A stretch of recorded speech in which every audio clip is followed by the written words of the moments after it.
الحمد للہ رب العالمین والصلاة والسلام علی سیدنا و سید الانبیاء والمرسلین وعلی آلہ واصحابہ واتباعہ اجمعین. اما بعد فاعوذ باللہ من الشیطان الرجیم. بسم اللہ الرحمن الرحیم. انا نحن نزلنا الذکر وانا له لحافظون. صدق اللہ مولانا العظیم. اللہم صلی علی محمد وعلی آل محمد وبارک وسلم. معزز و محترم حاضرین و سامعین اور محترم ناظرین، آج ہم سورۃ رعد سے لے کر سورۃ نحل تک، یہ 3 صورتیں ہیں، سورۃ الرعد، سورۃ ابراہیم، سورۃ الحجر اور سورۃ النحل. یہ مکی صورتیں ہیں. اس دن میں نے عرض کیا تھا کہ سورۃ نور تک سب جو ہیں یہ 14 مکی صورتیں اکٹھی ہیں، لیکن ایک وضاحت تھوڑی سی اور عرض کر دوں کہ اس میں کچھ صورتیں ایسی ہیں قرآن کریم کے جن کے مکی اور مدنی ہونے میں علماء میں اختلاف ہے. تو آپ قرآن کریم میں دیکھیں کہ سورۃ الرعد جو آج ہماری پہلی صورت ہے اس پر مدنی لکھا ہوا ہے، اور اسی طرح سورۃ حج جو نور سے پہلے ہے وہ بھی مدنی ہے.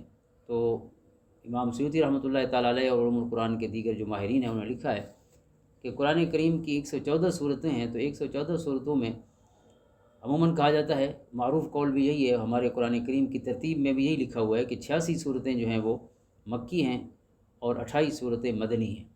لیکن اصل جو ایک ذرا ڈیٹیلڈ قول ہے وہ یہ ہے کہ 82 صورتوں کے مکی ہونے میں کوئی اختلاف نہیں، یعنی 86 میں سے 82 جو ہے وہ متفق علیہ ہیں، اس پر کسی کا اختلاف نہیں ان کے مکی ہونے میں. اسی طرح 20 صورتوں کے مدنی ہونے میں کوئی اختلاف نہیں.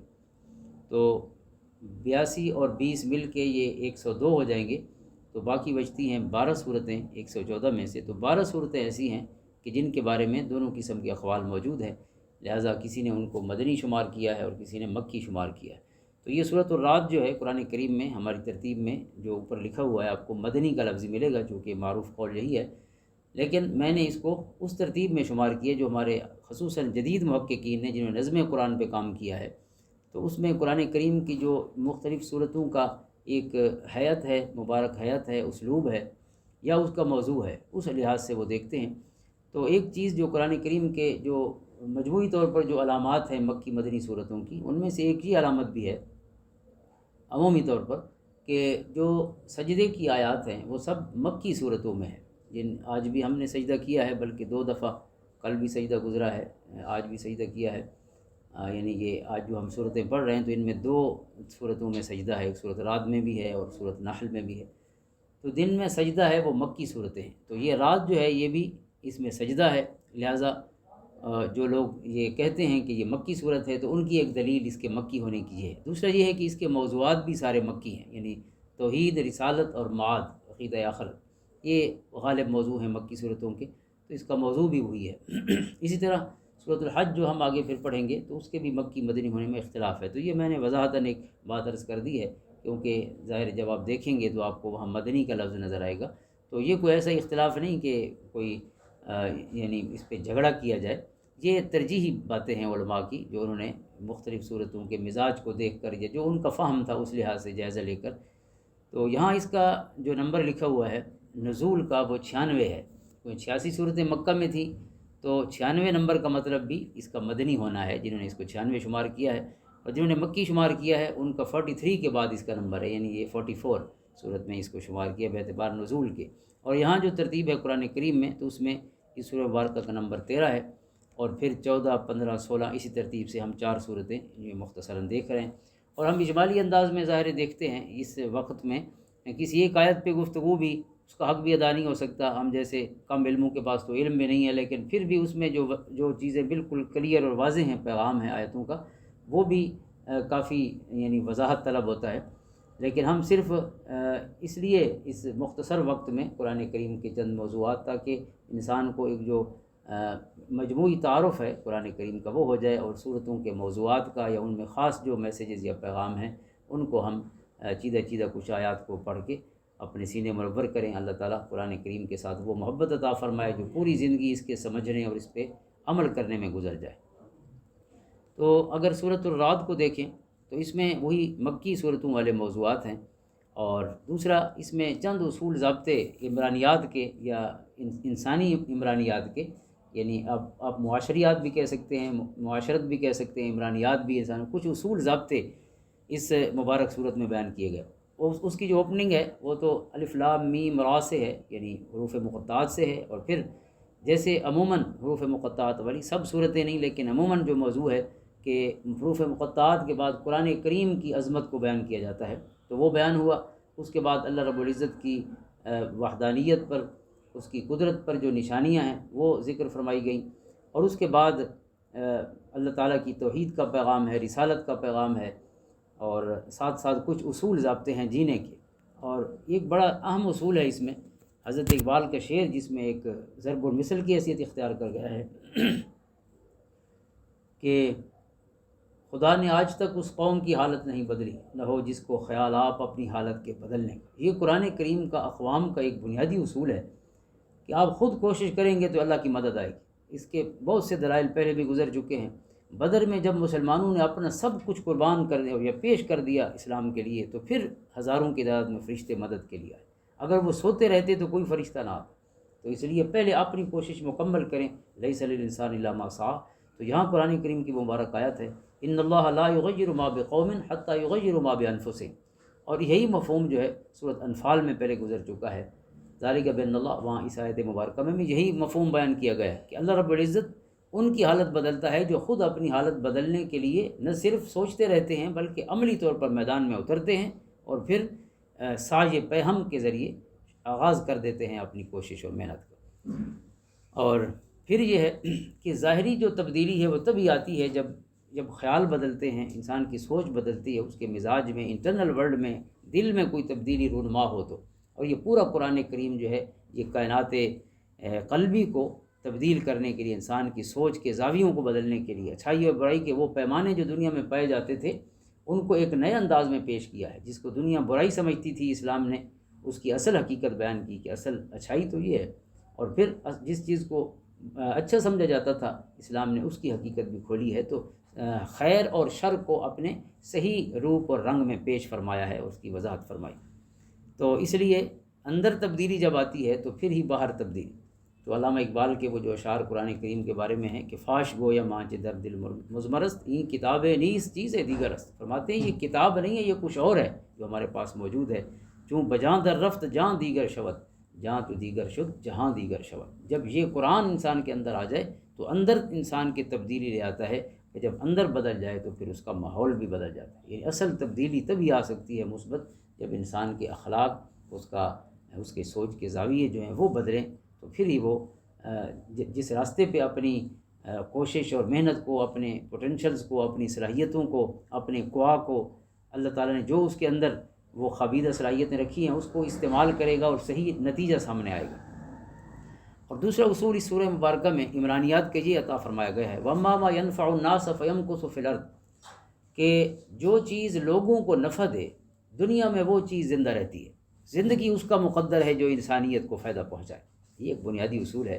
قرآن کریم نے مثال بھی بیان فرمائی کہ مختلف جب سیلاب آتا ہے تو وادیوں میں پانی گزرتا ہے، تو اس پانی کے گزرنے سے وادیوں میں اوپر جھاگ ہوتی ہے، اندر پانی ہوتا ہے۔ اسی طرح جب سونا یا چاندی گرم کیا جائے تو اس کی مثال بھی دی گئی ہے، اوپر جھاگ آ جاتی ہے جو میل ہوتا ہے، جو میمانہ اور فضول چیز ہوتی ہے، اور اس کے اندر جو ہے وہ اصل قیمتی چیز ہوتی ہے۔ تو قرآن فرماتا ہے کہ یہ جو جھاگ ہے اس نے ختم ہو جانا ہے، اور وہ جو اصل چیز ہے پانی جس نے زمین کو زندہ کرنا ہے، سونا اور چاندی جس نے ایک جو قیمت اور ثمن ہے اپنے اندر، تو اس چیز نے پھر زندہ رہنا ہے۔ یہ مثال دے کے ارشاد فرمایا کہ جو چیز انسانیت کے لیے فائدہ مند ہوگی اللہ تعالیٰ دنیا میں اس کو دوام عطا فرمائے گا۔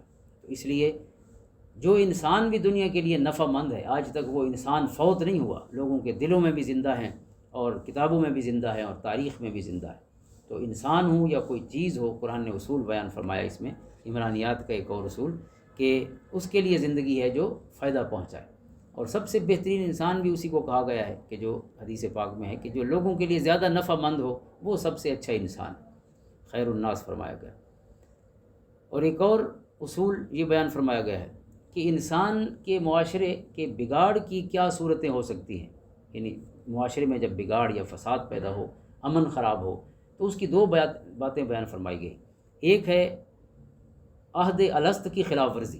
ہر انسان نے اللہ سے ایک وعدہ کیا ہے، وَإِذْ أَخَذَ رَبُّكَ مِنْ بَنِي آدَمَ مِنْ ظُهُورِهِمْ ذُرِّيَّتَهُمْ وَأَشْهَدَهُمْ عَلَىٰ أَنفُسِهِمْ أَلَسْتُ بِرَبِّكُمْ قَالُوا بَلَىٰ شَهِدْنَا. کہ اللہ تعالیٰ نے بنی آدم کی ظہور سے، ان کی پیٹھوں سے، ان کی اولاد کو نکال کر اللہ نے پوچھا تھا کہ الستُ بربکم، میں تمہارا رب نہیں ہوں؟ قالوا بلا، سب نے کہا تھا کہ تو ہمارا رب ہے. تو قرآن کریم نے سورۃ بقرہ میں بھی اس کو بیان فرمایا، یہاں بھی بیان فرمایا والذین ینقضون عہد اللہ من بعد میثاقہ ویقطعون ما امر اللہ بہ ان یوصل. کہ جو لوگ اللہ سے کیا ہوا وعدہ توڑ دیتے ہیں، یعنی روحوں کا بھی اللہ سے ایک وعدہ ہے، اور ہم تو مسلمان ہیں، ہم نے تو عملی طور پر بھی اللہ سے اطاعت اور اتباع کا وعدہ کیا، اس کے محبوب کی اتباع کا اور اس اللہ کے ہر حکم کی اطاعت کا. تو جب یہ وعدہ توڑا جاتا ہے، اور دوسری بات ہے جب قطع رحمی کی جاتی ہے، رشتہ داروں سے تعلق، انسان اپنے بھائیوں سے، بہنوں سے، نانے حال دادے حال، جو ماں باپ کے ساتھ ان کے نسبت سے انسان کے رشتے ہیں، اگر وہ رشتے توڑتا ہے تو یہ معاشرے میں فساد کی بنیاد ہے. اس لیے رشتہ نبھانا جو ہے یہ اسلام میں جس طرح نماز پڑھنا فرض ہے، اسی طرح ماں باپ کی نسبت سے جو رشتے ہیں ان کو نبھانا بھی اسی طرح ہی فرض ہے. کیونکہ قرآن کریم نے ان دونوں گناہوں کے لیے یہاں لعنت کا لفظ استعمال فرمایا، اولئک لہم اللعنۃ ولہم سوء الدار. جو اللہ سے کیا ہوا وعدہ توڑتا ہے یا اپنے رشتوں سے تعلق توڑتا ہے، قرآن کہتا ہے اس پر اللہ کی لعنت ہے اور برا ٹھکانہ ہے. لعنت چھوٹا لفظ نہیں. آگے ہم سورۃ حجر میں دیکھتے ہیں جہاں حضرت آدم علیہ السلام کا واقعہ بیان ہوا اور پھر شیطان کا سجدہ نہ کرنا وہ موضوع بیان ہوا، تو وہاں شیطان کے لیے وَإِنَّ عَلَيْكَ اللَّعْنَةَ کہا گیا، یعنی شیطان کو اللہ نے سب سے پہلے لعنت کی ہے. تو لعنت چھوٹا لفظ نہیں، سب سے بڑی جو ایک شیطان کے لیے یعنی اللہ کی طرف سے ایک وعید اتری ہے تو وہ لفظ لعنت سے اتری ہے. تو جو رشتوں سے تعلق توڑ دے وہ بھی اللہ کے ہاں لعنت کا مستحق ہے. تو اس لیے یہ بھی معاشرت کی بنیادوں میں سے بنیادیں ہیں کہ اگر معاشرے کو قائم رکھنا ہے تو ایک اللہ کے ساتھ جو ربط ہے وہ صحیح ہو، اور دوسرا رشتوں کو نبھایا جائے. اور رشتے نبھاتے ہوئے ہمارے تمام جو محققین ہیں قرآن و حدیث کی روشنی میں، تفصیل کا موقع نہیں ہے تو میں عرض کر دوں کہ انہوں نے اس پر تحقیق فرمائی ہے کہ رشتہ نبھانے کے لیے مسلمان غیر مسلمان کی شرط نہیں ہے کہ آپ کا جو مسلم رشتہ ہوگا اس کو نبھائیں گے، نہیں، جو غیر مسلم ہے اس کو بھی نبھانا ہے. کیونکہ آقا کریم علیہ الصلوۃ والسلام نے مکہ میں رہتے ہوئے اپنے تمام غیر مسلم رشتہ داروں سے بھی ویسے ہی تعلق نبھایا جیسے مسلم رشتہ داروں سے نبھایا. اور قرآن نے کہا صاحبہما فی الدنیا معروفہ، ماں باپ اگر کافر اور مشرک بھی ہوں تو پھر بھی ان کے ساتھ حسن سلوک کا حکم ہے، پھر بھی صلہ رحمی کا حکم ہے. ان کے کہنے پر شرک نہیں کرنا، لیکن باقی ان کی سب اطاعت اور محبت اور خدمت اسی طرح ہے جیسے مسلمان ماں باپ کی. اور اسی طرح اس سورہ مبارکہ میں انبیاء کرام علیہ السلام کا ذکر خیر ہوا تو اس میں یہ فرمایا گیا ہے چونکہ رشتے یا یہ صلہ رحمی جو ہے جب آپ شادی کرتے ہیں تو پھر یہ تعلقات بڑھتے ہیں. شادی سے ہی کوئی ماں باپ بنتا ہے، شادی سے بھی پھر نانے حال اور دادے حال بنتے ہیں، اور یہ سلسلہ بڑھتا ہے. تو وہاں فرمایا گیا کہ وَلَقَدْ أَرْسَلْنَا رُسُلًا مِّن قَبْلِكَ وَجَعَلْنَا لَهُمْ أَزْوَاجًا وَذُرِّيَّةً. کہ جتنے نبی بھی دنیا میں آئے سب نے شادیاں کی اور سب نے بچے پیدا کیے. یعنی شادی کرنا بھی 1,24,000 نبی کی سنت، اور بچے ہونا بھی 1,24,000 نبی کی سنت ہے. تو اس لیے شادی کو ایک دنیا کا معاملہ نہیں سمجھنا چاہیے، خالصتاً دین کا معاملہ ہے. لہٰذا اس کا علم بھی اور اس کے جو حقوق اور فرائض ہیں زوجین کے، ان کا علم بھی اسی طرح حاصل کرنا چاہیے جیسے ہم نماز کے فرائض کا علم حاصل کرتے ہیں اور نماز کے واجبات سیکھتے ہیں، نماز کی سنتیں سیکھتے ہیں. بدقسمتی سے ہم اس طرف توجہ نہیں دیتے، بس بچوں کی شادی کر دیتے ہیں، اور بچے بھی پوری زندگی یہ ضرورت محسوس نہیں کرتے کہ اللہ کا کیا حکم ہے. لہٰذا کبھی روٹھ جاتے ہیں اور کبھی مان جاتے ہیں اور کبھی عدالت میں اور کبھی کہیں ہیں. وجہ یہ ہے کہ ہم نے جینا سیکھا نہیں اسلام سے، قرآن سے، جس نے زوجین پر ہی سب سے زیادہ اگر حقوق و العباد کو دیکھا جائے تو سب سے تفصیلی آیات جو ہیں وہ میاں بیوی کے رشتے کی. کیونکہ میاں بیوی کا رشتہ نہیں ہے، یہ پورا خاندان ہے، فیملی ہے، پورا معاشرہ ہے. یہ خراب ہوگا تو اور کتنے رشتے ہیں جو اس سے متاثر ہوں گے. تو یہ سورہ مبارکہ سورۃ رعد اور آگے پھر سورۃ ابراہیم ہے. اس کی جو مصحفی ترتیب ہے وہ 14 ہے اور جو ترتیب نزولی ہے وہ 72 ہے.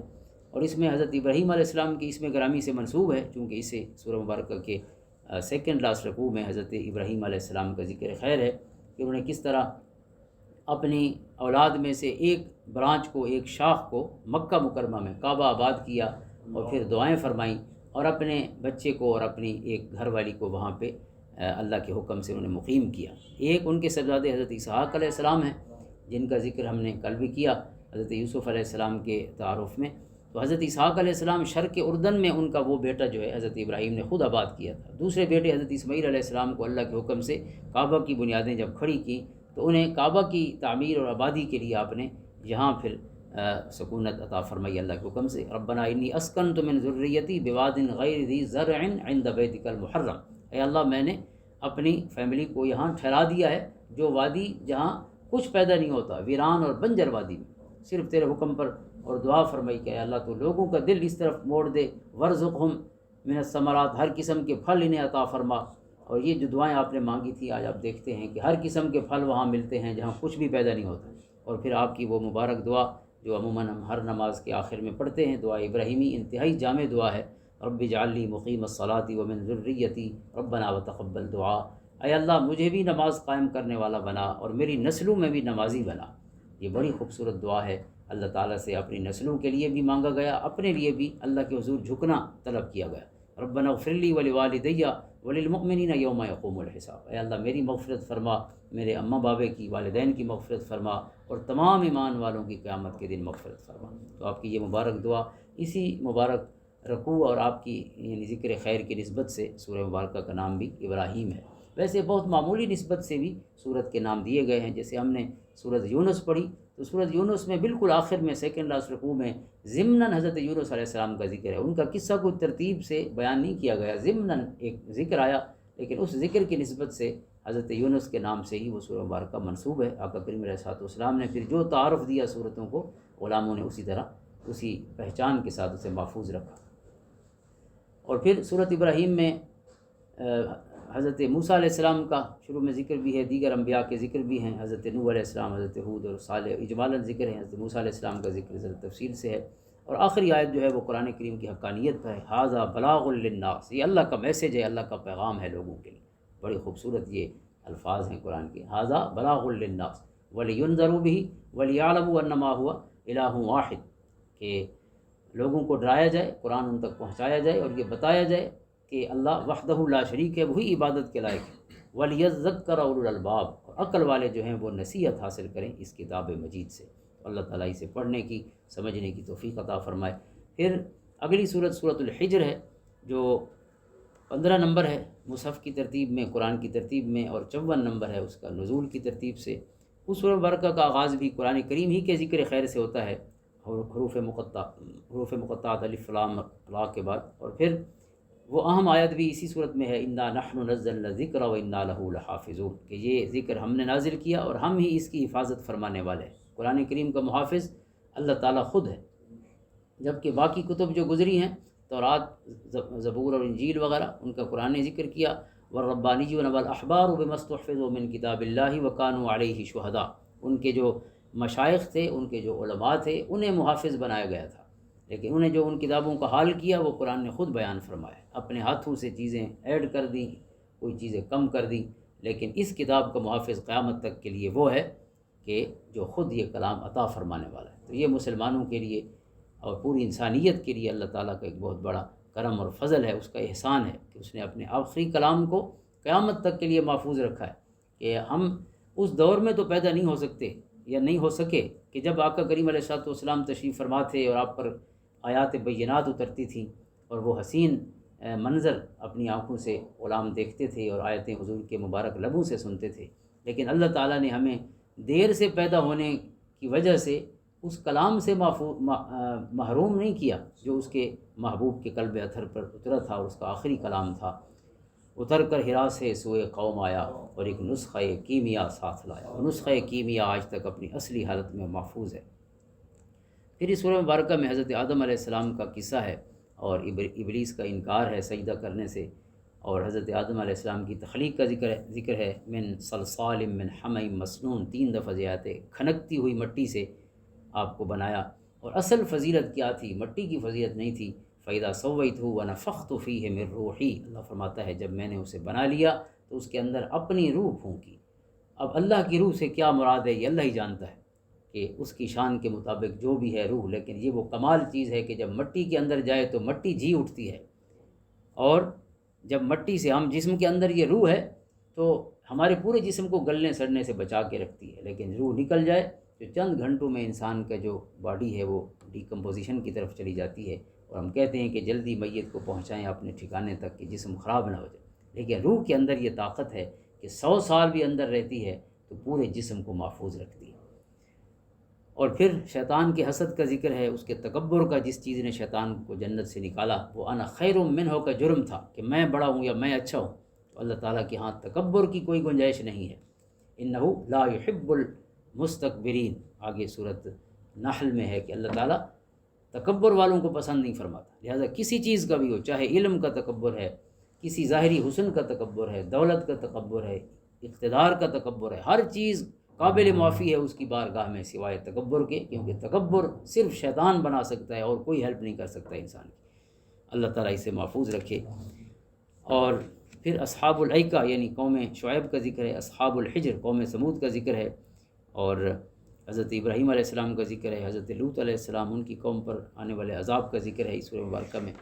اور آج کی ہماری جو یہ منزل ہے اس کی آخری سورت نحل ہے، اور سورت نحل جو ہے یہ 16 نمبر ہے اس کا قرآن کریم کی ترتیب سے، اور 70 نمبر ہے اس کا باعتبار نزول کے، آسمان سے اترنے کی ترتیب سے۔ اور یہ سورہ مبارکہ جیسے پہلے ایک دفعہ بھی عرض کیا ہے کہ حضرت شاہ ولی اللہ محدث دہلوی رحمۃ اللہ تعالیٰ علیہ کے جو علوم القرآن پر ان کی کتاب ہے، جتنی مختصر ہے اتنی ہی جامع ہے۔ یعنی حضرت شاہ ولی اللہ نے جس انداز میں قرآن سمجھایا ہے، شاید اب 14 صدیوں کے، اس وقت تو 13 ہوئی تھی، بلکہ 12 صدیاں 12.5 جب وہ تشریف لائے، تو ان کے آنے تک بلکہ آج تک بھی کسی نے اس انداز میں قرآن کو نہیں دیکھا جو اللہ نے آپ پر یہ منکشف فرمایا تھا۔ یعنی قرآن کو ان ٹوٹیلٹی دیکھنا مجموعی انداز میں۔ آپ جتنی تفسیریں دیکھتے ہیں عموماً وہ آیات کے تحت جو اس کی تفسیر ہوتی ہے، یا احادیث کی صورت میں یا دیگر علوم کی صورت میں وہ سمجھاتے جاتے ہیں، لیکن قرآن کریم کو تمام علوم کی صورت میں اکٹھا ذہن میں رکھنا اور پھر اس کا تعارف اس انداز میں پیش کرنا کہ علوم پنجگانہ آپ نے فرمایا، 5 علم ہیں قرآن کے جس میں قرآن نے گفتگو فرمائی ہے مختلف آیات میں۔ تو اس میں ایک علم جو ہے وہ تذکیر بآلاء اللہ، اللہ تعالیٰ کی نعمتوں کا ذکر۔ تو اللہ تعالیٰ کی نعمتیں پورے قرآن میں بیان ہوئی ہیں، خصوصاً مکی صورتوں میں زیادہ، مدنی صورتوں میں بیان ہوئی ہیں، لیکن تذکیر بآلاء اللہ، اللہ کی نعمتوں میں اگر کوئی صورت اپنے پورے جوبن کے ساتھ موجود ہے اللہ کی نعمتوں کا ذکر، تو وہ یہ سورہ مبارکہ ہے سورۃ نحل۔ اللہ تعالیٰ کی نعمتیں، آسمان اور زمین کی تخلیق کا ذکر ہے، حضرت انسان کی تخلیق کا ذکر ہے، چوپایوں کی جانوروں کی تخلیق کا ذکر ہے، اس کے اندر موجود نشانیوں کا، ان کے فوائد کا ذکر ہے کہ جانور کیا کیا کام کرتے ہیں۔ یہاں تک فرمایا آگے چل کر کہ وَإِنَّ لَكُمْ فِي الْأَنْعَامِ لَعِبْرَةً، جانوروں میں بھی تمہارے لیے عبرت کا سامان ہے۔ اگر تم آنکھ کھولو تو ایک گائے جو تمہارے گھر میں بندھی ہوئی ہے یہ بھی تمہیں اللہ تک لے جائے۔ انسان تو انسان، باقی آثار یا جو نشانیاں موجود ہیں اللہ کی آیات پوری دنیا میں وہ تو اپنی جگہ، ایک گائے بھی کس طرح نسقیکم مما فی بطونہ من بین فرث ودم لبنا خالصا سائغا للشاربین۔ فرمایا کبھی غور کرو کہ اس گائے کے اندر کیا ہے، جو لیکوڈ ہیں، کون کون سے لیکوڈ ہیں اس میں گندگی ہے، لیکوڈ ہے، خون ہے، لیکوڈ ہے، اور خون بھی ناپاک اور گندگی بھی ناپاک، ایک قطرہ بھی گر جائے تو اب کسی حلال چیز میں تو کوئی اس کے قریب نہیں جائے گا۔ فرمایا آپ خود دیکھیں اسی گائے کے اندر تیسرا لیکوڈ ہے دودھ۔ آپ خود سوچیں کہ اتنی گندگیوں سے، خون اور گندگی کے درمیان سے کون ہے جو آپ کے لیے دودھ چھان کے لے آتا ہے، لبنن خالصا، مجال ہے کہ معمولی سا کوئی قطرہ اس میں گندگی کا داخل ہو جائے۔ تو فرمایا یہ گائے کے اندر لیکوڈز کا موجود ہونا اور پھر اتنا پاک صاف رہنا دودھ کا، یہ بھی اللہ تعالیٰ کی علامتوں میں سے ہے، اللہ تعالیٰ کی نشانیوں میں سے ہے، یہ اللہ سے ملانے والی چیز ہے۔ اس لیے اس سورہ مبارکہ میں اللہ کی نشانیوں کا ذکر کثرت سے، اور یہ آیات بھی کثرت سے۔ ان فی ذلک لآیۃ لقوم یتفکرون، سوچنے والوں کے لیے نشانیاں۔ ان فی ذلک لآیۃ لقوم یعقلون، سمجھنے والوں کے لیے نشانیاں۔ ان فی ذلک لآیۃ لقوم یذکرون، نصیحت حاصل کرنے والوں کے لیے نشانی۔ ان فی ذلک لآیۃ لقوم یسمعون، کان جو کھول کے بیٹھے ہیں اللہ کی کتاب کے سامنے ان کے لیے نشانی۔ ان فی ذلک لآیات لقوم یؤمنون، جو ایمان والے ہیں ان کے لیے نشانی ہے۔ یعرفون نعمت اللہ ثم ینکرونہا، اللہ کی نعمتیں پہچانتے بھی ہیں پھر انکار کر دیتے ہیں۔ واکثرهم الکافرون کذالک یتم نعمتہ علیکم لعلکم تسلمون، اس طرح اللہ تعالیٰ نے اپنی نعمتیں تم پر کمال فرما دیں، تمام فرما دیں اور تمام فرما رہا ہے تاکہ تم ایمان لے آؤ۔ اور پھر اس میں بارش کے نظام کا ذکر ہے، مظاہر فطرت کا پورے قرآن میں خصوصاً مکی صورتوں میں کثرت سے ذکر ہے، اللہ تعالیٰ کی ان نعمتوں کے یعنی تناظر میں ہی، اور ان کے انواع و اقسام کے جو پھل پیدا ہوتے ہیں، جو رنگ پیدا ہوتے ہیں، جو ذائقے پیدا ہوتے ہیں۔ آج کی ہماری جو پہلی صورت ہے سورہ رعد نے، اس نے کہا کہ کبھی غور کرو کہ کتنے پھل ہیں جو زمین سے نکلتے ہیں، کتنے اناج نکلتے ہیں، اور ونفضل بعضها على بعض فی الأکل، ہر ایک کا ذائقہ مختلف ہے، لیکن یسقا بماء واحد، مٹی بھی ایک ہے اور پانی بھی ایک ہے، لیکن امرود کا ذائقہ جو ہے وہ آم کے ذائقے سے مکس نہیں ہو سکتا۔ اور یہ کس نے زمین کو بتایا ہے کہ گٹھلی آم کی ہے یا کھجور کی ہے؟ فرمایا بأن ربک اوحی لہا، اللہ نے صرف آپ پر وحی نہیں کی، اللہ نے مٹی کو بھی شعور عطا فرمایا ہے جو آپ کی گٹھلیاں اور بیج بھی پہچانتی ہے اور ذائقے بھی آپ نے صحیح دیتی ہے، ذائقہ بھی خراب نہیں ہونے دیتی۔ تو اللہ تعالیٰ نے اس انداز میں اپنی نشانیاں بیان فرمائی۔ شہد کی مکھی کی مثال ہے، وَأَوْحَىٰ رَبُّكَ إِلَى النَّحْلِ أَنِ اتَّخِذِي مِنَ الْجِبَالِ بُيُوتًا وَمِنَ الشَّجَرِ وَمِمَّا يَعْرِشُونَ ثُمَّ كُلِي مِن كُلِّ الثَّمَرَاتِ فَاسْلُكِي سُبُلَ رَبِّكِ ذُلُلًا يَخْرُجُ مِن بُطُونِهَا شَرَابٌ مُخْتَلِفٌ أَلْوَانُهُ فِيهِ شِفَاءٌ لِلنَّاسِ۔ قرآن کریم نے شہد کو شفا فرمایا ہے اور قرآن کو شفا فرمایا، لہٰذا کوئی بھی بیماری ہو، اس آیت کے تحت اکثر علماء نے لکھا ہے کہ کوئی بھی بیماری ہو آپ شہد ضرور استعمال کریں، چونکہ جس کے پاس ہر بیماری کی شفا ہے وہ فرماتا ہے فیہ شفاء للناس، اور قرآن سے شفا حاصل کریں۔ جتنا قرآن آپ کو یاد ہے، سورۃ فاتحہ تو سب کو آتی ہے، جب کوئی تکلیف بیماری بچے کو ہو، خدا نخواستہ آپ کو تکلیف ہو، اللہ محفوظ رکھے، تو یہ سورہ مبارکہ پڑھیں جس کے لیے کہا گیا یہ سورۃ الشفاء ہے۔ حضور نے فرمایا یہ شفا والی سورت ہے، سورۃ فاتحہ پڑھیں، کسی کے پاس دم کے لیے جانے کی ضرورت نہیں، ہر مومن جو ہے وہ خود ولی کامل ہے انشاءاللہ۔ میری تکلیف کا جو درد احساس اور اخلاص سے مجھے درد ہو سکتا ہے کسی اور کو کیسے ہوگا؟ لہٰذا جتنی محبت سے وہ آپ آیات پڑھیں گے تو اتنا ہی انشاءاللہ اس کا اثر ہوگا۔ اور پھر دم کے لیے تو ہم عموماً سہل پسند ہو گئے ہیں کہ کوئی اور بس پڑھے اور ہمیں پھونک مار دے۔ میں نے کسی کو وظیفہ بتایا، یعنی قرآنی وظیفہ ہی تھا، کوئی آیت بتائی تو اس نے کہا نہیں بس آپ پڑھ کے دم کر لیں۔ میں نے کہا اتنا بھی اب آپ سے نہیں ہو سکتا کہ اللہ کا کلام جو ہے وہ 2 آیتیں آپ پڑھیں گے تو اس کا اثر آپ خود سوچیں کہ آپ کی زبان کیسے معطر ہوگی، آپ کے پورے مشام جان میں کیا اثرات اس کے رب کائنات کے کرم و فضل سے شامل حال ہوں گے۔ تو اس لیے قرآن تو پڑھنے کے لیے آئے، یہ تو نہیں کہ کوئی اور پڑھے اور بس ہماری طرف پھونک مار دے، اس کی برکتیں اپنی جگہ، لیکن قرآن کے ساتھ اصل وفا تو یہ ہے کہ اس انداز میں پڑھا جائے۔ اور پھر ایک آیت کریمہ جو بہت جامع ہے پوری قرآن کی، ان اللہ یأمر بالعدل والاحسان وایتاء ذی القربى وینہی عن الفحشاء والمنکر، کہ علماء فرماتے ہیں کہ سارا قرآن اس ایک آیت میں موجود ہے جو احکام ہیں قرآن کے، اوامر اور نواہی۔ اللہ حکم فرماتا ہے عدل کا، بالعدل والاحسان وایتاء ذی القربى، احسان کرو، رشتہ داروں کو جتنا دے سکتے ہو دو، یعنی صلہ رحمی کا حکم ہے، اور وینہی عن الفحشاء والمنکر والبغی، اور بے حیائی سے روکتا ہے، بری چیزوں سے روکتا ہے، اور سرکشی سے، بغاوت سے روکتا ہے۔ بغاوت وہی شیطانی فعل ہے، وہ کسی کی بھی بغاوت ہو، انسان اللہ تعالیٰ کو سبمسونیس، اس کو اطاعت پسند ہے۔